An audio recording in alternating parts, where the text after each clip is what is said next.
पहली बार अजान के अल्फाज सुने तो उनके दरमियान हलचल मच गई। लोग अपने घरों से बाहर आकर एक दूसरे से कहने लगे, ये फकीर लोग कहां से आ गए और ये क्या पढ़ रहे हैं। अजान खत्म होने के बाद हजरत ख्वाजा मोइनुद्दीन चिश्ती रहमतुल्लाह अलैहि और उनके साथियों ने अनासागर तालाब पर जाकर वुजू करना शुरू किया। जब हिंदू पुजारियों ने देखा कि एक अजनबी दरवेश उनके मखसूस तालाब का इस्तेमाल कर रहा है तो उनके दिल में गुस्से की आग भड़क उठी। एक पुजारी बोला, यह दरवेश कहां से आ गया। बिना हमारी इजाजत के इसने हमारे पाक तालाब को हाथ लगा दिया। हम इस तालाब को कितना मुकद्दस मानते हैं और इन मुसाफिरों ने इसे नापाक कर दिया है। इसका कोई हल निकालना ही होगा। इसके बाद हजरत ख्वाजा मोइनुद्दीन चिश्ती रहमतुल्लाह अलैहि ने तमाम साथियों के साथ मिलकर जमात के साथ नमाज अदा की। लोग ये मंजर देखने लगे और कहने लगे, ये तो कोई अजीब फकीर है। हमारे मंदिरों में सब देवी देवता मौजूद हैं और ये उनकी इबादत न करके किसी नए खुदा की इबादत कर रहा है। अगर मंदिर के बाहर भी कोई खुदा है तो उसे भी मंदिर में रखा जाना चाहिए ताकि लोग उसकी भी पूजा कर सकें। शाम ढलने लगी। शाम होते ही राजा पृथ्वीराज के ऊंटों के चरवाहे अपने ऊंट लेकर उस जगह पहुंचे। इत्तेफाक से हजरत ख्वाजा मोइनुद्दीन चिश्ती रहमतुल्लाह अलैहि उसी जगह पर तशरीफ फरमा थे जहां आमतौर पर राजा के ऊंट आराम किया करते थे। चरवाहों ने देखा कि एक दरवेश का काफिला उनके मुकाम पर आकर बैठा है। उन्होंने हजरत ख्वाजा मोइनुद्दीन चिश्ती रहमतुल्लाह अलैहि और उनके साथियों से कहा, अरे फकीर बाबा, आप कहां से तशरीफ लाए हैं और यहां आकर बैठ गए। क्या आपको मालूम नहीं कि यहां रोजाना राजा पृथ्वीराज के ऊंट आराम फरमाते हैं। राजा के ऊंट यहां आराम करते हैं। ये जानते हुए भी आपने यहां बैठने की जुर्रत कैसे की। हजरत ख्वाजा मोइनुद्दीन चिश्ती रहमतुल्लाह अलैहि ने उन चरवाहों को नरमी से जवाब दिया, बाबा, हम मुसाफिर हैं और अनजान हैं। हमें मालूम नहीं था कि इस मुकाम पर राजा के ऊंट आराम करते हैं। चूंकि हम पहले ही यहां रात गुजारने का इरादा कर चुके हैं, तुम अपने ऊंटों को आज किसी और जगह आराम देने ले जाओ। आसपास बहुत सी जगहें हैं।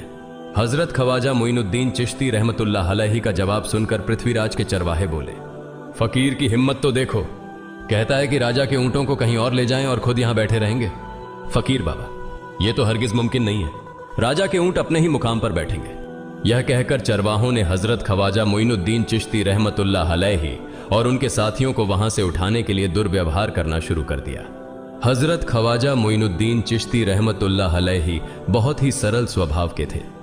जब उन्होंने देखा कि चरवाहे दुर्व्यवहार कर रहे हैं तो उन्होंने बख्तियार काकी रहमतुल्लाह अलैहि से कहा, बख्तियार, हम यहां बैठकर क्या करेंगे। जब राजा के ऊंटों को यहीं बैठाना है तो रहने दो, ऊंट यहीं बैठे, हम यहां से जा रहे हैं। यह कहकर हजरत ख्वाजा मोइनुद्दीन चिश्ती रहमतुल्लाह अलैहि अपने साथियों के साथ वहां से चले गए। अगली सुबह जब ऊंटों को फिर से चरागाह में ले जाने का समय आया तो चरवाहे ऊंटों को उठाने की कोशिश करने लगे, लेकिन बार बार कोशिश के बावजूद वे ऊंटों को उठा नहीं सके, क्योंकि अल्लाह के वली हजरत ख्वाजा मोइनुद्दीन चिश्ती रहमतुल्लाह अलैहि ने कहा था कि ऊंट यहीं बैठेंगे। अल्लाह रब्बुल आलमीन ने उनकी यह दुआ कबूल कर ली थी और ऊंटों को आदेश दिया था कि जब तक मोइनुद्दीन चिश्ती खुद नहीं कहेंगे तब तक वे यहीं बैठे रहेंगे। इसके बाद चरवाहे ऊंटों के न उठने का कारण जानने लगे। उनमें से एक नेक चरवाहा था जिसने कहा, क्या तुम्हें याद है कि हमने कल यहां से एक दरवेश को उठाया था। जाते जाते उन्होंने कहा था कि हम जा रहे हैं, राजा के ऊंट यहीं बैठेंगे। मुझे लगता है कि उनके कहे शब्दों के कारण ही राजा के ऊंट उठ नहीं पा रहे हैं। शायद वह कोई बड़े वली हैं या अल्लाह का कोई अवतार है। इस बात को महामहिम राजा के समक्ष रखते हैं। इसके बाद चरवाहे पृथ्वीराज के पास पहुंचे और हाथ जोड़कर निवेदन किया, महाराज, हमने बहुत कोशिश की लेकिन आपके ऊंटों को उनके स्थान से नहीं उठा सके और उन्हें चरागाह में घास चराने नहीं ले जा पा रहे हैं। राजा पृथ्वीराज ने आश्चर्य से पूछा, क्या ऊंटों को कोई बीमारी है जिस कारण वे उठ नहीं पा रहे। चरवाहों ने कहा, महाराज, ऊंट पूरी तरह स्वस्थ हैं, उन्हें कोई बीमारी नहीं है। पृथ्वीराज ने कहा, तो फिर वे अपनी जगह से क्यों नहीं उठ रहे। चरवाहों ने कहा, महाराज, कल उस स्थान पर एक दरवेश बैठे थे। हमने उनके और उनके साथियों के साथ काफी दुर्व्यवहार किया और उन्हें वहां से उठा दिया था। जाते जाते उन्होंने कहा था, राजा के ऊंट यहां बैठेंगे और उठेंगे नहीं। हमें लगता है कि दरवेश की बद्दुआ के कारण ही ऊंट अपनी जगह से नहीं उठ पा रहे हैं। तब पृथ्वीराज ने हुक्म दिया, अच्छा, जाओ और उस दरवेश को मेरे पास ले आओ। जब हजरत ख्वाजा मोइनुद्दीन चिश्ती रहमतुल्लाह अलैहि पृथ्वीराज के दरबार में पहुंचे तो पृथ्वीराज ने उनसे पूछा, ए दरवेश, आपने मेरे ऊंटों को क्यों पंगु बना दिया है। मेरे ऊंट भूखे मर रहे हैं, कृपया अपना जादू उनसे हटा लें। अगर जादू नहीं हटाया तो मेरे ऊंट भूखे मर जाएंगे। पृथ्वीराज की बात सुनकर हजरत ख्वाजा मोइनुद्दीन चिश्ती रहमतुल्लाह अलैहि मुस्कुराते हुए बोले, हे अल्लाह के बंदे, हम मुसलमान हैं और मुसलमान कभी जादू नहीं करते। तुम्हारे ऊंटों को मैंने नहीं बल्कि इस संसार के पालनहार महान अल्लाह रब्बुल आलमीन ने बैठाया है। उनकी आज्ञा से ऊंट बैठे हैं और उनकी आज्ञा से ही उठेंगे। लेकिन मैं उस सर्वशक्तिमान से प्रार्थना कर सकता हूं कि वह तुम्हारे ऊंटों को उठने की अनुमति दे। इसके बाद हजरत ख्वाजा मोइनुद्दीन चिश्ती रहमतुल्लाह अलैहि ने अल्लाह से दुआ की, हे अल्लाह, इन ऊंटों को उनकी जगह से उठने की तौफीक दें। हजरत ख्वाजा मोइनुद्दीन चिश्ती रहमतुल्लाह अलैहि की दुआ करते ही चरवाहों ने देखा कि ऊंट अपनी जगह से उठकर चरागाह की ओर बढ़ने लगे। यह दृश्य देखकर चरवाहे चकित रह गए और हजरत ख्वाजा मोइनुद्दीन चिश्ती रहमतुल्लाह अलैहि की करामत की खबर पूरे अजमेर में फैल गई। जैसे जैसे हिंदुओं के बीच हजरत ख्वाजा मोइनुद्दीन चिश्ती रहमतुल्लाह अलैहि की करामत की बातें फैलने लगीं और इस्लाम की महानता उनके सामने प्रकट होने लगी, मंदिर के पुजारी भयभीत हो गए। वे सोचने लगे, अगर यही चलता रहा तो सभी हिंदू मुसलमान बन जाएंगे। तब वे पृथ्वीराज के पास पहुंचे और निवेदन किया, महाराज, ये दरवेश हमारे राज्य में अशांति फैला रहे हैं। यदि आपने अभी इनका कोई उचित समाधान नहीं निकाला तो ये दरवेश सभी हिंदुओं को मुसलमान बना देंगे और तब हमारे देवताओं की पूजा करने वाला कोई नहीं बचेगा। आप इन्हें यहां से भगा दें, नहीं तो ये हमें यहां से बाहर निकाल देंगे। महाराज, हम आपको एक और भयावह बात बताना चाहते हैं। ये दरवेश कहते हैं कि जिन मूर्तियों की हम पूजा करते हैं वे पूजनीय नहीं है। उनका कहना है कि ये केवल निर्जीव पत्थर है जिनमें कोई शक्ति नहीं है। ये साधारण लोगों को इस तरह की बातें बताकर भ्रमित करना चाहते हैं। सबसे आपत्तिजनक बात यह है कि ये दरवेश हर दिन 5 बार हमारे पवित्र तालाब में हाथ लगाकर उसे अपवित्र कर रहे हैं।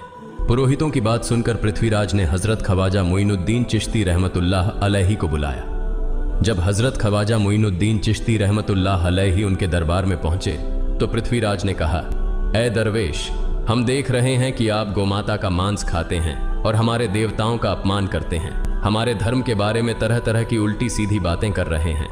हम यह सहन नहीं कर सकते। हम यह भी देख रहे हैं कि आप हमारे पवित्र तालाब को अपने अपवित्र हाथों से खराब कर रहे हैं। आप तुरंत हमारे देश से चले जाएं। हजरत ख्वाजा मोइनुद्दीन चिश्ती रहमतुल्लाह अलैहि ने कहा, बाबा, हम लोग तो केवल वुजू करते हैं, नहाते नहीं। अगर पूरी देह के स्पर्श से आपके तालाब का पानी खराब नहीं होता है तो केवल हमारे हाथ और चेहरे के पानी से तालाब अपवित्र कैसे हो सकता है? यह सुनकर पृथ्वीराज ने कहा, वे सभी लोग हमारे धर्म के हैं जबकि तुम लोग कहीं और से आ गए हो। तुम हमारे धर्म के नहीं हो, इसलिए तुम्हारे हाथ लगाने से हमारा तालाब अपवित्र हो जाता है। तब हजरत ख्वाजा मोइनुद्दीन चिश्ती रहमतुल्लाह अलैहि ने कहा, अच्छा बाबा, हम अब आपके तालाब के पानी को हाथ नहीं लगाएंगे, लेकिन हमें पानी की जरूरत है तो हम चाहते हैं कि केवल एक बर्तन में पानी ले लें। पृथ्वीराज ने कहा, ठीक है, तुम पानी ले सकते हो, लेकिन तुम्हारा बर्तन तालाब में लगे, तुम्हारे हाथ नहीं। अगर तुम्हारे हाथ स्पर्श करें तो हम इसके खिलाफ सख्त कार्रवाई करेंगे। राजा के साथ सहमति के बाद हजरत ख्वाजा मोइनुद्दीन चिश्ती रहमतुल्लाह अलैहि ने अपने मुख्य खलीफा बख्तियार काकी रहमतुल्लाह अलैहि से कहा, बख्तियार, जाओ और राजा के तालाब से एक बर्तन में पानी ले आओ, लेकिन बहुत सावधानी से पानी लेना ताकि तुम्हारा हाथ तालाब के पानी को छू न सके। बख्तियार काकी रहमतुल्लाह अलैहि हजरत ख्वाजा मोइनुद्दीन चिश्ती रहमतुल्लाह अलैहि के आदेश का पालन करते हुए आना सागर से पानी लेने गए। उन्होंने बर्तन को तालाब में डुबोया और उनका हाथ पानी को नहीं छू सका क्योंकि चमत्कारवश पूरा तालाब एक छोटे बर्तन में समा गया। आना सागर पूरी तरह से सूख गया और उसकी तली में केवल सूखी रेत दिखाई देने लगी। जब पुरोहितों ने देखा कि उनके पवित्र तालाब में एक भी बूंद पानी नहीं बची है और वह मरुस्थल की तरह सूख गया है तो वे घबराते हुए राजा पृथ्वीराज के पास गए और बोले, महाराज, यह तो भारी संकट हो गया है। पृथ्वीराज ने पूछा, क्या हुआ? पुरोहितों ने कहा, उस दरवेश ने हमारे पूरे तालाब का पानी ले लिया है। अब हमारे पवित्र तालाब में एक बूंद भी पानी नहीं है।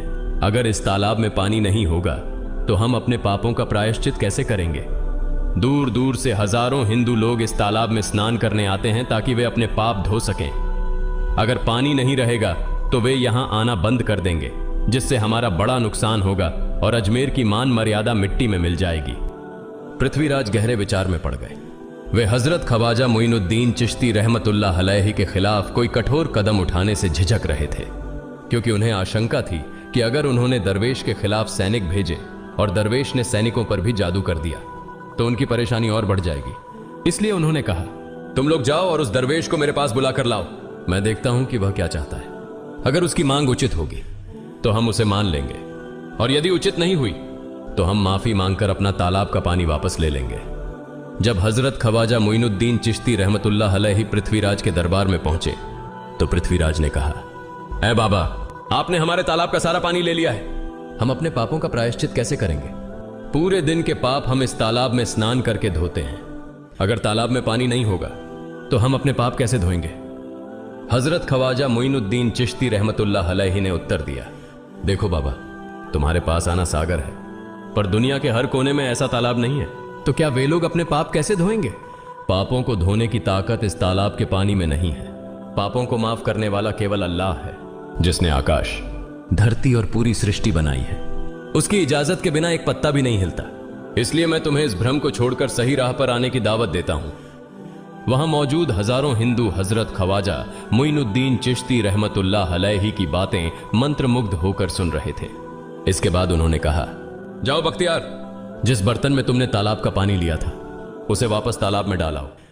बख्तियार काकी रहमतुल्लाह अलैहि हजरत ख्वाजा मोइनुद्दीन चिश्ती रहमतुल्लाह अलैहि के हुक्म से आना सागर में बर्तन का पानी डालने गए। जैसे ही बर्तन का पानी तालाब में डाला, आना सागर फिर से पानी से लबालब भर गया।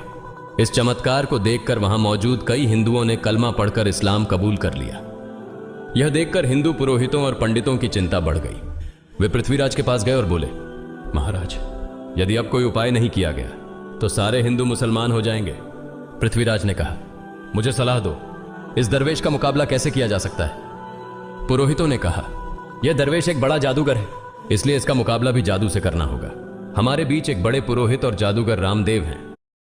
हेलो, आज खाने में क्या बनाऊं? इसके मुकाबले में भेजें। अगर वह जादू से इसे हरा सके तो हम अपने हिंदू धर्म का गौरव फिर से प्राप्त कर सकेंगे। पृथ्वीराज ने रामदेव को बुलाकर कहा, रामदेव, मैं तुम्हें इस दरवेश को जादू से हराने की जिम्मेदारी दे रहा हूं। अगर तुम उसे हरा सके तो हम अपने धर्म का गौरव फिर से पा सकेंगे। रामदेव ने पृथ्वीराज को आश्वस्त करते हुए कहा, महाराज, आप चिंता न करें, इस दरवेश को हराना मेरे लिए बहुत आसान है। मैं आपके समक्ष हमारे धर्म का गौरव वापस लाकर रहूंगा। इसके बाद रामदेव अपने साथियों के साथ हजरत ख्वाजा मोइनुद्दीन चिश्ती रहमतुल्लाह अलैहि के सामने मुकाबले के लिए पहुंचा। उसने कहा, मोइनुद्दीन, अगर तुम में ताकत है तो मुझसे जादू का मुकाबला करो। मैंने तुम जैसे बहुत से जादूगरों को हराया है, तुम्हें हराना तो मेरे लिए साधारण बात है। हजरत ख्वाजा मोइनुद्दीन चिश्ती रहमतुल्लाह अलैहि ने उसकी बातों का कोई जवाब नहीं दिया। रामदेव ने देखा कि हजरत ख्वाजा मोइनुद्दीन चुप हैं, तो उसने गाली गलौज करना शुरू कर दिया। जब रामदेव अपनी हदें पार कर गया तो हजरत ख्वाजा मोइनुद्दीन ने उसकी आंखों में देखते हुए कहा, रामदेव, तू चिल्ला रहा है, लेकिन मैं तेरे माथे पर ईमान की रोशनी देख रहा हूं। हजरत ख्वाजा मोइनुद्दीन चिश्ती रहमतुल्लाह अलैहि की यह बात सुनते ही रामदेव कांपने लगा और उसी क्षण अल्लाह रब्बुल आलमीन ने उसके दिल में ईमान की रोशनी डाल दी। रामदेव हजरत ख्वाजा मोइनुद्दीन चिश्ती के चरणों में गिर पड़ा और बोला, हे अल्लाह के वली, मैंने आपके साथ बहुत बेअदबी की है, मुझे माफ करें और मुझे कलमा पढ़ाकर इस्लाम की राह दिखाएं। हजरत ख्वाजा मोइनुद्दीन चिश्ती रहमतुल्लाह अलैहि ने रामदेव को कलमा पढ़ाया और उनका नाम रखा मोहम्मद सादिक। इतिहास बताता है कि बाद में रामदेव मोहम्मद सादिक के रूप में एक बड़े अल्लाह के वली बन गए। प्रिय पाठकों, सोचें, जो रामदेव हजरत ख्वाजा मोइनुद्दीन चिश्ती को पराजित करने आए थे, वही अब उनके हाथ में हाथ देकर इस्लाम की शांति की छांव में आ गए। यह अल्लाह रब्बुल आलमीन का चमत्कार और शक्ति है, जो जिसे चाहे हिदायत दे सकता है। आमीन।